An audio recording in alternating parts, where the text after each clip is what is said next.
بسم اللہ الرحمن الرحیم۔ تین طلاق کے مسائل، ایک مجلس کی تین طلاقیں۔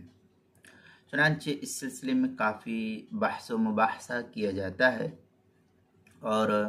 ہمارے علماء نے اور قدیم فقہا نے اس سلسلے میں کافی تفصیلی بحث کی ہے۔ تین طلاق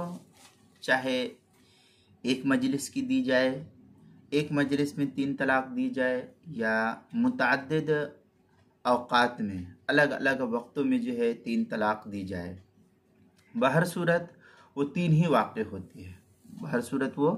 تین ہی واقع ہوتی ہے، اس کے وقوع میں کوئی فرق نہیں پڑتا۔ آپ چاہے ایک ہی مجلس میں کہہ دیجئے طلاق طلاق طلاق، یا اسی طریقے سے ایک مجلس نہ ہو، الگ الگ اوقات میں آج ایک دیا، کل ایک دیا، پرسوں ایک دیا، یا اور کسی وقت میں جو ہے طلاق دیا، تو بہر صورت جتنی طلاق دی ہے ان میں تین طلاق آپ کی پڑ جائے گی۔ تو یہاں ہم بحث کرتے ہیں تین طلاق کے تعلق سے۔ تو تین طلاق چاہے ایک مجلس میں دی جائے یا متعدد اوقات میں، وہ تین ہی واقع ہوتی ہے، اس کے وقوع میں کوئی حرج نہیں، کوئی فرق نہیں پڑتا۔ چنانچہ جمہور فقہا اور ائمہ اربع، حضرت امام ابو حنیفہ، حضرت امام مالک اور حضرت امام شافعی اور حضرت امام احمد رحمہم اللہ، اور جمہور فقہا کا یہی مسلک شمار کیا گیا ہے۔ اب اس کے برخلاف روافض، بعض متقدمین اہل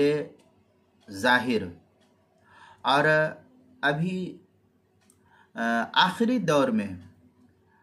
علامہ ابن تیمیہ رحمہ اللہ حضرات کا مسلک یہ ہے کہ تین طلاقیں جو ایک ساتھ دی جائے وہ صرف ایک طلاق رجعی کے حکم میں ہوتی ہے۔ چنانچہ اس سلسلے میں عمدۃ القاری کے اندر علامہ بدر الدین عینی رحمۃ اللہ علیہ نے بڑی تفصیلی بحث نقل کی ہے۔ میں تھوڑی سی عبارت پڑھ کے اس کا حوالہ دیتا ہوں، آپ تفصیل جو ہے عمدۃ القاری کے اندر دیکھ سکتے ہیں۔ چنانچہ عمدۃ القاری کے اندر ہے، ذہب طاؤس و محمد و ابن اسحاق والحجاج والظاہریہ الی ان الرجل اذا طلق امرأته ثلاثا معا فقد وقعت علیها واحدہ، واحتج بحدیث ابی الصحبہ ومذهب جماهير العلماء من التابعين ومن بعدهم منهم النخعي والثوري وأبو حنيفة وأصحاب مالك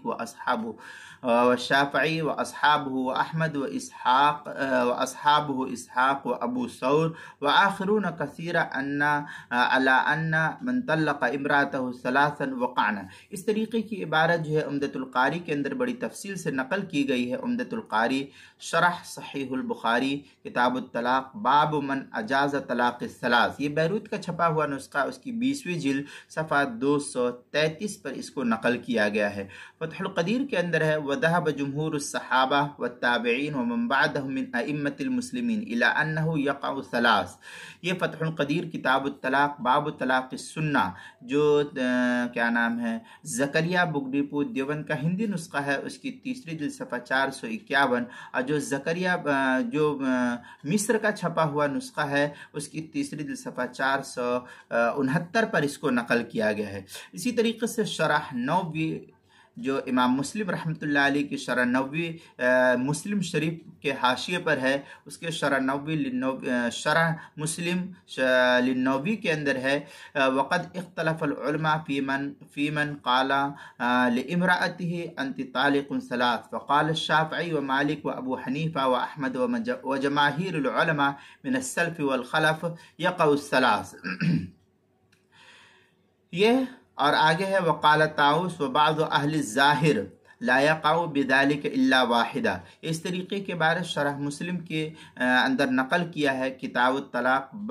جلد نمبر 1 صفحہ نمبر 478، جو مکتبہ یاسر ندیم دیوبند سے چھپا ہوا نسخہ ہے اس کے اندر۔ اسی طریقے سے السنن الکبریٰ للبیہقی کے اندر ہے، وقال حسن لولا انی سمعت ابی یحدث عن جد النبی صلی اللہ علیہ وسلم انه قال من طلق امرأته ثلاثا لم تحل له حتى تنكح زوجها زوجا غیرہ۔ اس طریقے کی عبارت جو السنن الکبریٰ للبیہقی کے کتاب الطلاق باب المتع جلد نمبر 7 صفحہ نمبر 419 اور حدیث نمبر 14492 جو دارالکتب العلمیہ بیروت کا چھپا ہوا نسخہ ہے اس کے اندر۔ اسی طریقے سے مصنف ابن ابی شیبہ میں ہیں ان واقع بن صحبان قال سئل عمران بن حسین رضی اللہ عنہ ان رجل طلق امرأته ثلاثا فی مجلس قال اثم۔ اس طریقے کی عبارت جو ہے نقل کی ہے المصنف لابن ابی شیبہ اس کے کتاب الطلاق باب من کرہ ان یطلق الرجل۔ اس طریقے کی عبارت جو مجلس علمی بیروت کا چھپا ہوا نسخہ ہے اس کی 90 جلد صفحہ 519 حدیث نمبر 18087 نمبر کی ہے۔ اسی طریقے سے جو ہے مجموع الفتاوی کے اندر نقل کیا ہے وَإِن طَلَّقَهَا ثَلَاثًا فِي طُهْرٍ وَاحِدٍ بِكَلِمَةٍ وَاحِدَةٍ مِثْلُ أَن يَقُولَ أَنْتِ طَالِقٌ ثَلَاثًا فَهَذَا الْعُلَمَاء مِنَ السَّلَفِ وَالْخَلَفِ فِيهِ ثَلَاثَةُ أَقْوَالٍ۔ اس طریقے کی عبارت جو ہے نقل کی ہے بڑی تفصیل کے ساتھ مجموع الفتاوی کی کیا نام ہے 33ویں جلد صفحہ نمبر 7 اور 8 پر اس کو نقل کیا گیا ہے۔ اب اس سلسلے میں جو ہے دور حاضر کے جو غیر مقلدین حضرات ہیں، غیر مقلدین حضرات نے اس مسئلے میں جمہور علماء سلف کی رائے کو چھوڑ کر کے علامہ ابن تیمیہ کے مسلک کی شدت کے ساتھ تقلید کر رکھی ہے، اور جس کو ابن تیمیہ نے کہہ دیا اسی ابن تیمیہ کے قول پر یہ لوگ عمل کرتے ہیں اور اس مسئلے کو اپنی ایک خاص پہچان بنائے ہوئے ہیں یہ غیر مقلدین حضرات۔ اس لیے جو ہے موقع بموقع اور عورتوں کی حالت زار کی دہائی دے کر اخبارات میں عام طور پر یہ مسائل کو بہت زیادہ اچھالا جاتا ہے کہ اس طریقے سے جو ہے 3 طلاق دی گئی تو 3 نہیں 1 واقع ہوتی ہے۔ اسی طریقے سے بہت ساری باتیں جو ہے اس سلسلے میں کہی جاتی ہے علماء احناف سے، علماء دیوبند سے اس سلسلے میں اکثر و بیشتر مقامات پر جو ہے مناظرے وغیرہ بھی کیے جاتے ہیں، اور یہ جمہور علماء اور علماء سلف سے ہٹنے کا یہ طریقہ ہے، اور اس مسلک کو جو ہے ابن تیمیہ وغیرہ نے اس کو نقل کیا اسی پر یہ شدت کے ساتھ جمے ہوئے ہیں۔ چنانچہ طلاق دینے والوں کے یہ لوگ جو طلاق دیتے ہیں 3 طلاق دیتے ہیں ان کو اپنے پاس بلا کر کے وہ کہتے ہیں کہ تمہاری بیوی کو 3 طلاق واقع نہیں ہوئی 1 طلاق واقع ہوئی، حالانکہ مسئلہ بڑا ہی نازک مسئلہ ہے۔ اس کا تعلق نہ صرف یہ کہ براہ راست حلت اور حرمت سے ہے بلکہ اس مسئلے میں بے احتیاطی کے اثرات نسلوں تک پڑنے کا قوی امکان رہتا ہے، اور اس طریقے سے جو ہے قوی اندیشہ رہتا ہے۔ اس لیے جب ایسی عورت سے رجعت کو حلال کہا جائے گا جس کی حرمت پر تمام ائمہ اور فقہا کا اس پر اتفاق ہے، جس کو بلا حلال شرعیہ گھر میں رکھنا حرام کاری کے مترادف ہے، تو پھر اس سے جو اولادیں پیدا ہوں گی ان میں صلاح اور فلاح، تقوی اور کامیابی کو کیسے تصور کیا جا سکتا ہے۔ اس لیے جمہور علماء سے ہٹ کر کے